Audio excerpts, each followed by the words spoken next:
நேயர்கள் அனைவருக்கும் வணக்கம். வெண்முரசு மாமலர் அத்தியாயம் 22. ஒவ்வொரு நாளும் அரசனின் உடல் சுருங்கி நெற்றாகி உலர்ந்த புழு போலாகி வெண்பட்டு படுக்கையில் வழிந்த கரையென்றாகி கிடந்தது. அரையெங்கும் மட்கும் திசையின் கெடுமணமே நிறைந்திருந்தது. அதை மறைக்க குந்திரிக்க புகை எழுப்பிக் கொண்டிருந்தனர். கரையை மும்முறை கோரோஜனையும் புனுகும் கொண்டு தூய்மைப்படுத்தினர். தேவர்களை அடிமைகளாக்கி ஆளும் இருளுலகத்து கொடுந்தெய்வம் போல அனைத்து நறுமணங்களையும் தன்னுடன் இணைத்து கொண்டு மேலும் பெருகி நின்றிருந்தது அக்கெடு மனம். அரண்மனை முழுக்கவும் அந்த மனம் பரவி முற்றத்தில் நின்றால் கூட அதை முகர முடிந்தது. நோயுற்ற விலங்கின் உடலில் அழுகும் புண் போல அம்மஞ்சத்தரை என்றார் ஒரு முது காவலர். இந்நகரில் உள்ள அனைவருக்கும் வலிக்கும் புண் அது மூத்தவரே என்றான் இன்னொரு இளைய காவலன். ஒவ்வொரு காலையிலும் அரசனின் இறப்பு செய்திக்கென நகர் விழித்திருந்தது. ஒவ்வொரு முறை முரசு முதல் ஒரு முலை எழுப்பியதும் முதல் எண்ண துளி செய்திதான் என்றே செவி கூர்ந்தது. பின்னர் அவன் இறக்கப் போவதில்லை என இளிவரலாக அவ்வெதிர்பார்ப்பை மாற்றிக்கொண்டது. 1000 ஆண்டு காலம் அங்கு அவ்வுடல் அழுகியபடி கிடக்கும் என்றொரு சூதன் கதை சொன்னான். அதை பெரியதோர் முதுமக்கள் தாழியில் சுருட்டி அமைத்து பரணில் எடுத்து வைப்பார்கள். நெடுங்காலத்துக்கு பின் அதை எடுத்து பார்த்தால் அழுகி நொதித்து ஊறி நுரையெழுந்து மதுவென்றாகி இருக்கும். அதில் ஒரு துளி அருந்தினால் காதற் பெருங்களிப்பை அடைய முடியும்.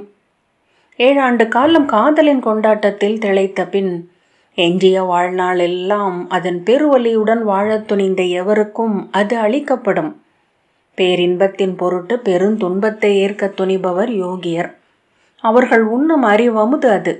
ஒரு கையில் தேன்கலமும் மறு கையில் நச்சுக்கலமும் என நின்றிருக்கும் ஒரு தேவியின் வடிவில் அதை இங்கு ஓர் ஆலயத்தில் வைப்பார்கள். ஒரு கண் நகைக்க மறுகண் சினக்கும் சிலை அவள்.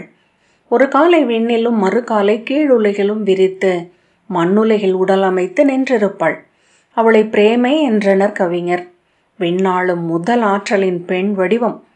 ஒரு நாள் மஞ்சத்தரைக்கு சென்று வழக்கம் போல அரசனை போர்த்தியிருந்த போர்வையை மெல்ல விலக்கிய சேடி எப்போதும் மெல்ல தசை நெளிந்து கொண்டிருக்கும் அவன் வயிறு சேற்றுப்படிவென அமைந்திருப்பதைக் கண்டாள். மெல்ல அவன் மூக்கில் கை வைத்து பார்த்தாள். மூச்சோடுகிறதா இல்லையா என்பது எப்போதும் அறியக்கூடுவதாக இருந்ததில்லை.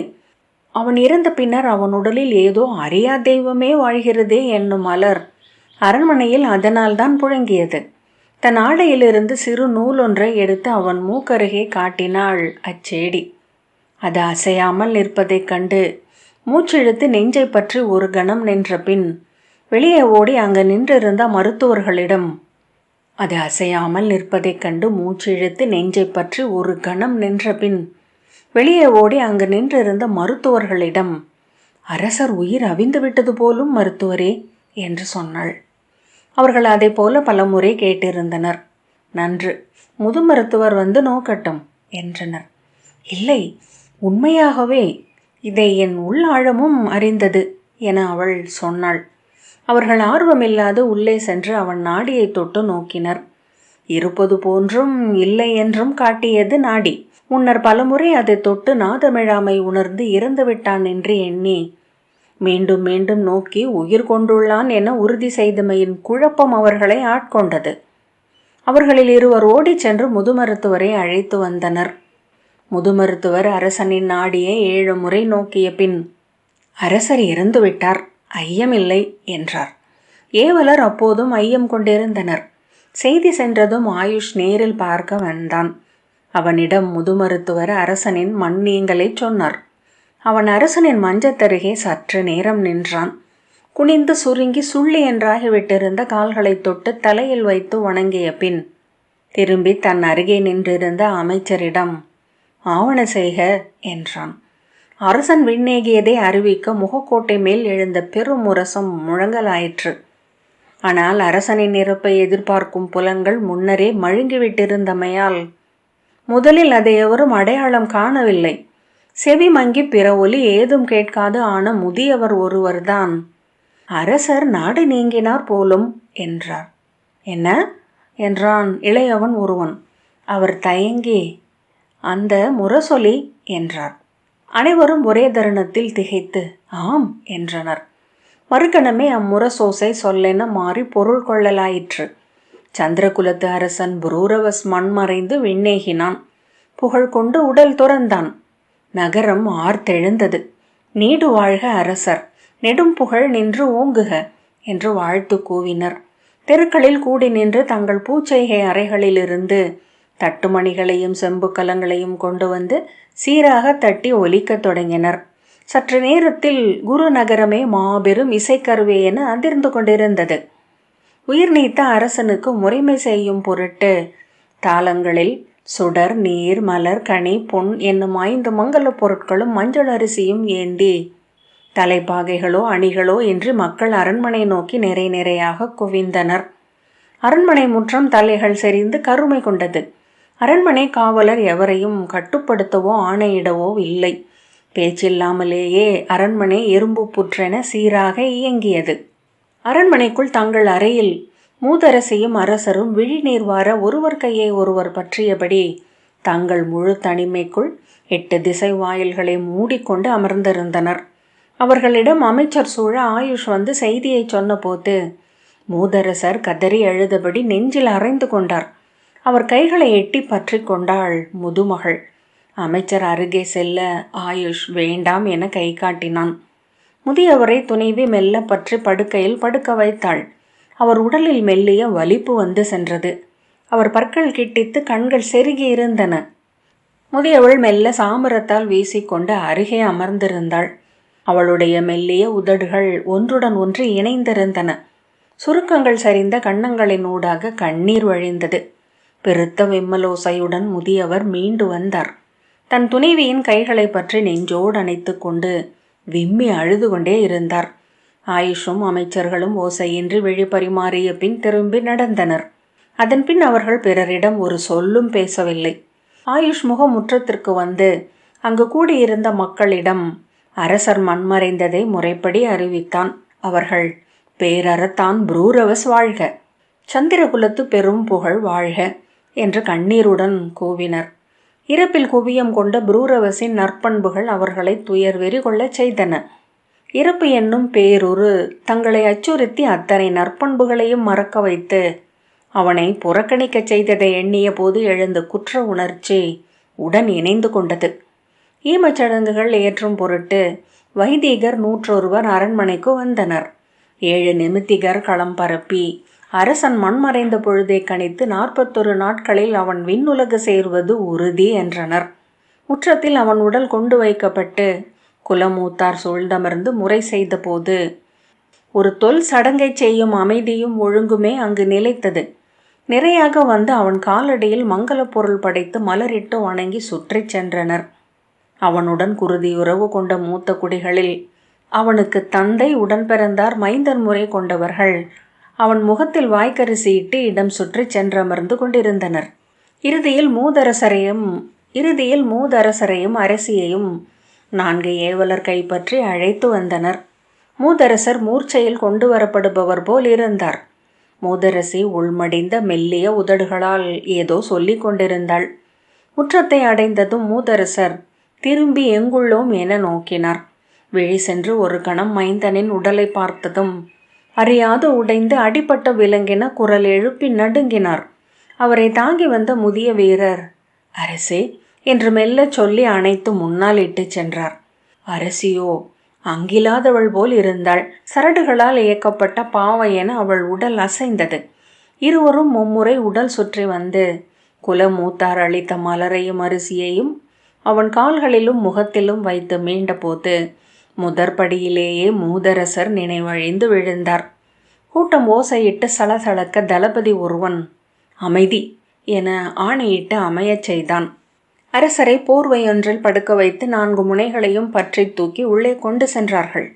மூதரசி தடுமாறும் சிறிய அடி வைத்து செதுக்கிய மரப்பாவை போன்ற சுருங்கிய முகத்துடன் கூப்பிய கைகளுடன் அவரை தொடர்ந்து சென்றாள். அவர்கள் செல்வதை விழி நிலைத்து நோக்கி நின்றனர் மக்கள். அவர்கள் நோக்கு மறைந்ததும் நீள் மூச்சு ஒன்று அனைவரையும் தழுவியபடி எழுந்தது.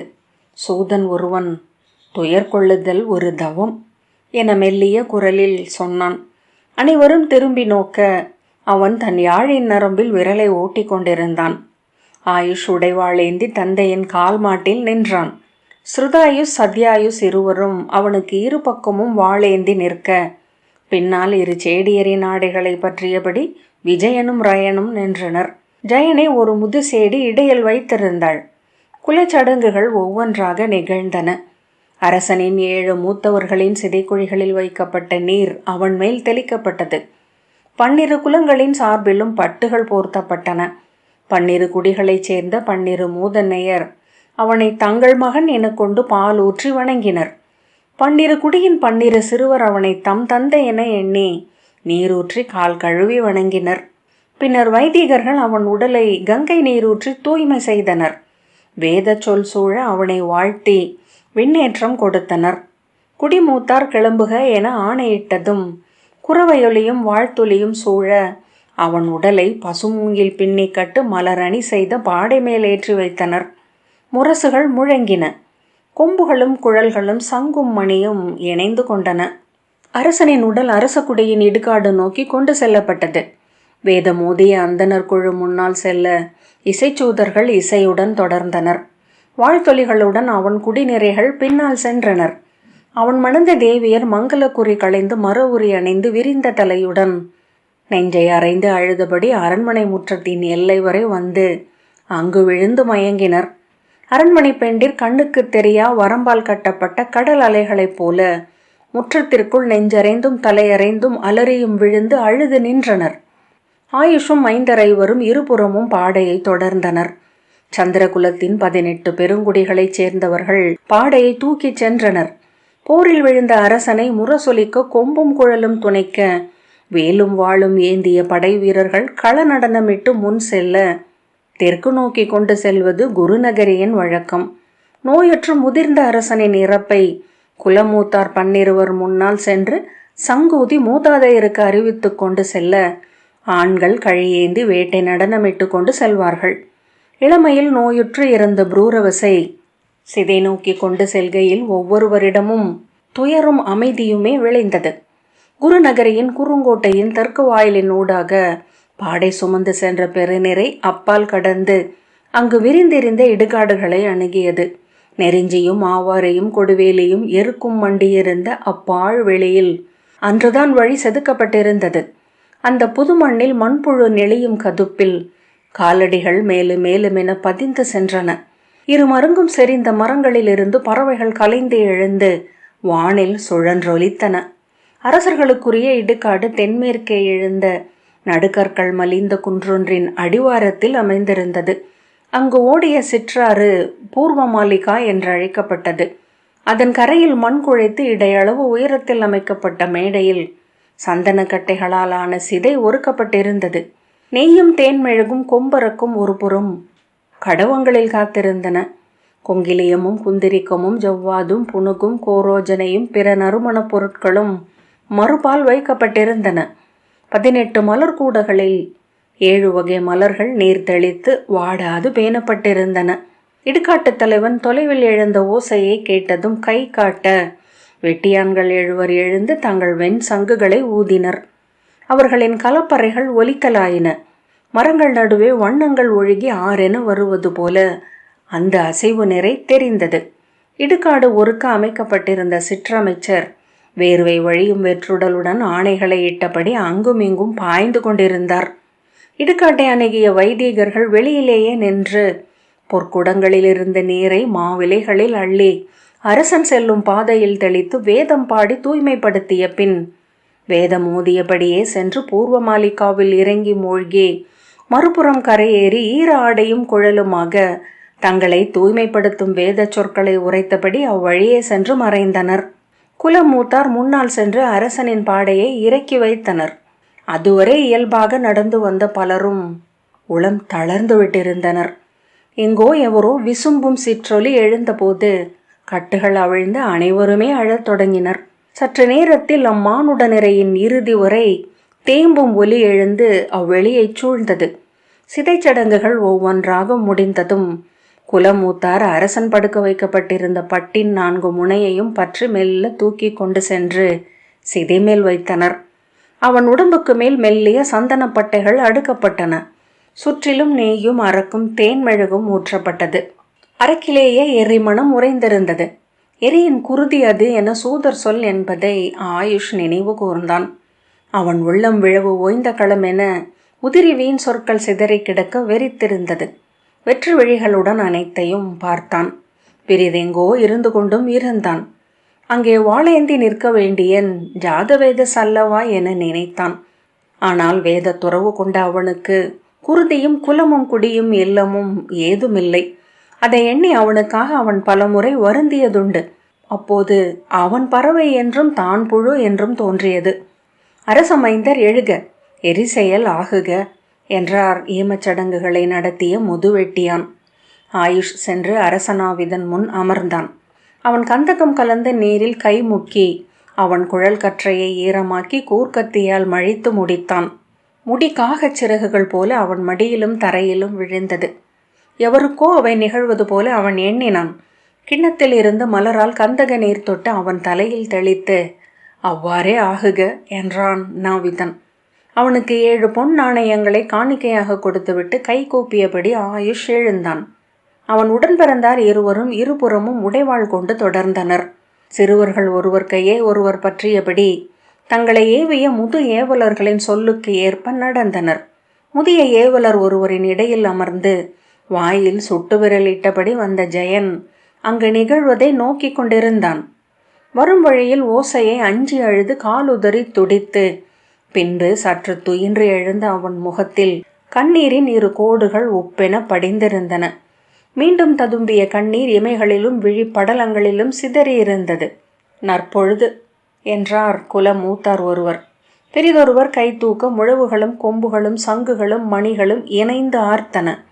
புரூரவசின் புகழ் பாடி சூதர்கள் இசைக்குரல் பெருக்கினர். குடிகள் அழுக யோசை கொண்டன.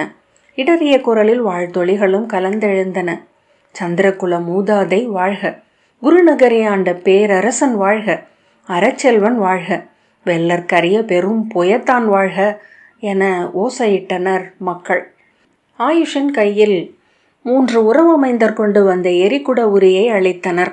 அனல் பெருக்கப்பட்ட அக்கலத்தை ஏந்தியபடி சிதையை மும்முறை சுற்றி வந்து அவன் தந்தையின் கால்களில் மலரிட்டு வணங்கினான்.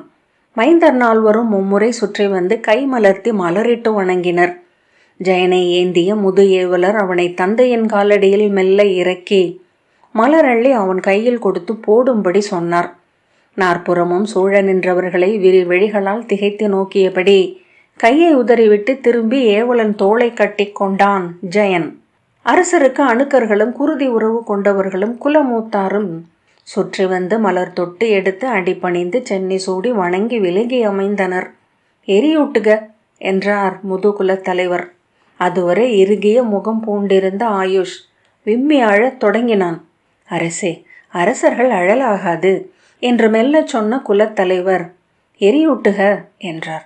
ஆயுஷின் கைகள் அவன் உள்ளத்தை அறியாதது போல குளிர்ந்திருந்தன. எரியூட்டுக அரசே என்று மீண்டும் சொன்னார் குலமூத்தவர் ஒருவர். அவன் விம்மி அழுதபடி ஒரு அடி பின்னெடுத்து வைத்தான். இது தாங்கள் கொண்ட பேறு, அவருக்கு தாங்கள் அளிக்கும் இறுதி கொடை, மைந்தன் என தங்கள் கடன் என்றார் குலமூத்தார். இல்லை இல்லை என்ற பின் மீண்டு விலக பிரிதொருவர் அவன் தோளை பற்றி முறை செய்க அரசே என்றார். 2 குல மூதாதையர் அவன் 2 கைகளையும் பற்றி அக்கைகளில் இருந்த அனல் குடத்தை சிதையின் காலடியில் இருந்த நெய் நனைவில் மேல் வைத்தனர். திப்பென்னும் ஒளியுடன் நீலச் சுடர் பற்றி எரிந்து மேலேறியது. பசு நீரருந்தும் ஓசை எழ செந்நிற நீர் போல நெய்ப்பட்ட இடமெல்லாம் வழிந்து பரவி மலர் இதழ்கள் போல கொழுந்தாடி எரிந்தது எரி. அக்கணம் சிதையில் இருந்த புரூரவசின் உடல் மெல்ல எழுந்தமைந்தது. விறகு விரிசலிடுவது என்னும் ஐயமெழுப்பும்படி மெல்லிய முனகல் ஒன்று அவன் நெஞ்சில் எழுந்தது. அதை ஆயுஷ் மட்டுமே கேட்டான். உடல் துடிக்க, நிறுத்துக, எந்த இறக்கவில்லை, எந்த இறக்கவில்லை என்று கூவியபடி நெருப்பின் மேல் பாய்ந்து சிதை மேல் தவழ்ந்து ஏறி புரூரவசின் 2 கால்களையும் பற்றி இழுத்து சிதையிலிருந்து புரட்டி தரையிலிட்டான். நிலத்தில் கவிழ்ந்து விழுந்த புரூரவசின் உடல் மீண்டும் ஒரு முறை துடித்தது. அந்த வலியை உணர்ந்து முனகியபடி இடக்கையை சற்றே ஊன்றி தலை தூக்கி வாய் திறந்து அவன் முனகினான். அரசர் இறக்கவில்லை, அரசர் இறக்கவில்லை என்று முன்னிறையோர் கூவினர். என்ன ஏதென்று அறியாமல் பின்னிறையோர் பின்னால் திரும்பி ஓடினர். சிலர் கூச்சலிட்டபடி சிதை நோக்கி வர, காவலர்கள் ஈட்டிகளும் வேல்களும் ஏந்தி வேலையாக கட்டி அவர்களை மறித்து நிறுத்தினர். கூச்சல்களும் ஓலங்களும் அலறல்களும் அங்கே நிறைந்தன. கழுவேற்றுங்கள், அம்மருத்துவர்களை கழுவேற்றுங்கள் என்று யாரோ கூவினார்கள். கிழித்தெறியுங்கள், அவர்களின் குலங்களை எரியூட்டுங்கள் என்று வேறொரு குரல் எழுந்தது. ஆம் ஆம், கொல்க கொல்க என கூட்டம் கொந்தளித்தது. விலகியோடியவர்கள் திரும்ப வந்து கூடினர். கூட்டம் அலை கொந்தளிப்பு கொண்டு ஆரவரித்தது. தீப்புண்பட்டிருக்கலாம் என்ற எண்ணத்தில் குடத்தில் இருந்த குளிர் நீரை கொண்டு வந்து புரூரவசின் மேல் கொட்டினார் குல மூதாதை ஒருவர். சத்யாயுசும் சிருதாயுசும் தந்தையின் உடலை பற்றி கொண்டு எந்தையே எந்தையே என்றனர். விஜயனும் ரயனும் ஏவலர் உடல்களில் முகம் புதைத்தனர். ஜெயன் விழித்து நோக்கி திரும்பி ஒரு காகத்தை முகம் மலர்ந்து சுட்டி காட்டினான். புரூரவசின் உதடுகள் வெயில் பட்ட புழுக்களென நெளிந்தன. நீர் கொண்டு வாருங்கள், இந்நீர் கொண்டு வாருங்கள் என்றனர் சிலர். ஒருவர் கொண்டு வந்த குளிர் நீரை 3 முறை உதடு நனைந்து வழிய உறிஞ்சி குடித்ததும் புரூரவஸ் கண்விழித்தான். எங்கிருக்கிறேன் என்றான். அவன் உதடசைவால் அதை உணர்ந்தாலும் என்ன சொல்வதென்று அவர்களுக்கு தெரியவில்லை. அவர்கள் மறுமொழி சொல்வதற்குள் அவனே புரிந்து கொண்டு இடுகாடா என்றான். இடுகாடா என்றான். ஆயுஷ் அஞ்சு பின்னடைந்தான். குல மூத்தார் ஒருவர், அரசே, தாங்கள் இறந்து மீண்டிருக்கிறீர்கள். ஆம், நான் அங்கு சென்று அவளை கண்டேன், மீளும்படி அவள் சொன்னாள் என்றான்.